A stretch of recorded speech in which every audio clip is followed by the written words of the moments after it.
अलवर लोकसभा से भाजपा के उम्मीदवार के तौर पर मैदान में उतरे दिग्गज नेता केंद्रीय श्रम एवं रोजगार मंत्री भूपेंद्र यादव ने आज खैरथल में एक प्रेस वार्ता के दौरान बात करते हुए मीडिया के कई सवालों के जवाब दिए। कांग्रेस द्वारा उन्हें बाहरी आदमी बताने पर उन्होंने कहा कि अलवर से उनका पुराना नाता है। इसके अलावा खैरथल में ट्रेनों के ठहराव की ज्वलंत समस्या के सवाल पर उन्होंने कहा कि उन्होंने इसके बारे में सारी जानकारी पता करके रेल मंत्रालय से बात की, जिसका समाधान निश्चित तौर पर किया जाएगा।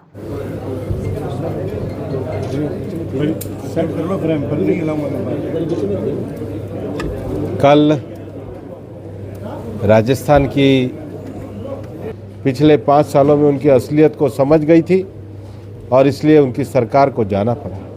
मैं कहना चाहूँगा कि आने वाले समय में राजस्थान में चाहे पानी का विषय हो, मुख्यमंत्री जी ने ERCP, यमुना जल, उदयपुर के पास देवास के विषयों पे बहुत त्वरित निर्णय किया। ऊर्जा के क्षेत्र में वैकल्पिक ऊर्जा के लिए 1,60,000 करोड़ रुपए के MOU किए।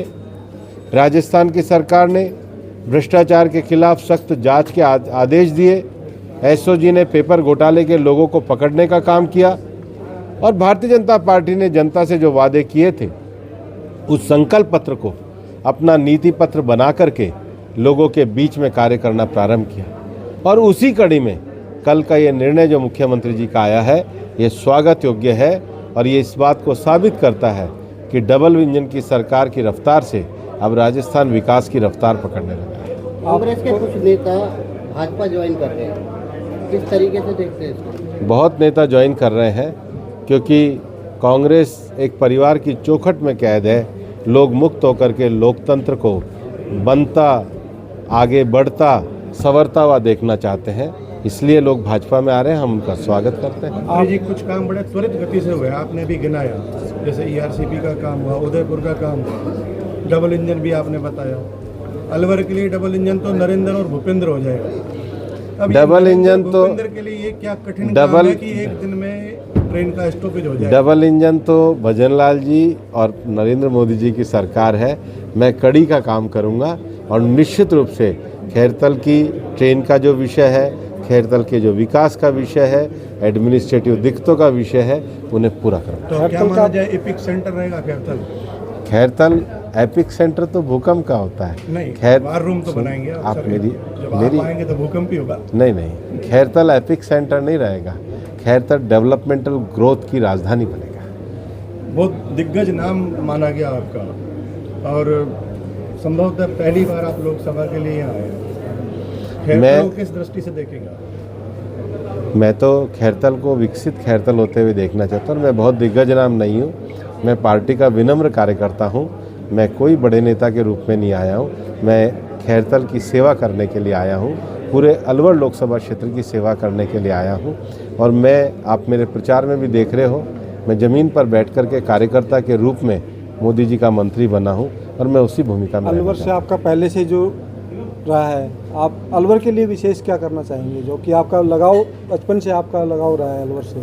मेरा हमेशा शिक्षा के क्षेत्र में रुचि रही है। अभी जो सांसद निधि से मैंने माननीय रामेश जी के साथ मिलकर के किशनगढ़ के जो हमारे बार रूम का जो लोकार्पण किया, जिसको 39 लाख रुपए की लागत से बनाया है, वहाँ भी मैंने कहा था कि पिछले संसदीय कार्यकाल में मैंने अलवर के 4 गाँवों को गोद लिया था, कुछ विकास योजनाओं को किया था, लेकिन एक मेरी व्यक्तिगत रुचि ई-लाइब्रेरी की थी। तो मैंने अलवर में पिछली योजना में 57 गाँव में लाइब्रेरी के और 22 स्कूलों में स्कूल कक्ष के निर्माण के लिए दिए थे, क्योंकि मेरे को ऐसा लगता था कि इन 75 जगहों पे लाइब्रेरी बननी चाहिए। अब वो जो ई-लाइब्रेरियाँ मैंने पिछले संसदीय कोष में दी थी, उनको विकसित करने का काम ये मैं अपनी व्यक्तिगत भावना के नाते करूँगा। ऐसे छोटे छोटे कार्यक्रमों को लेते हुए अलवर के विकास के मॉडल पे मैं निश्चित रूप से काम। विपक्ष बार बार आपको भारी का नारा लगा रही है। हम छोटी सोच पे ध्यान नहीं भारी देते है, उनको गाँव का नहीं पता, उसको आप कैसे देखेंगे?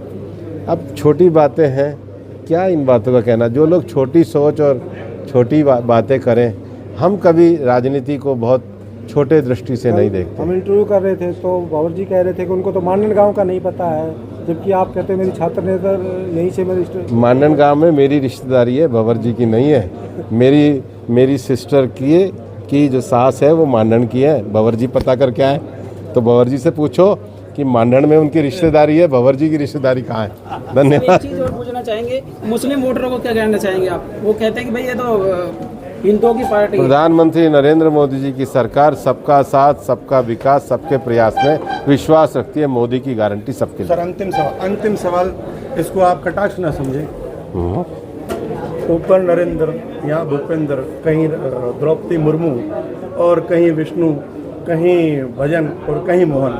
त्रेता युग में तो नहीं ले जा रहे आप हमको। हम एक विकसित भारत के संकल्प के लिए आगे बढ़ रहे हैं। हम विकसित भारत के लिए प्रतिबद्ध हैं।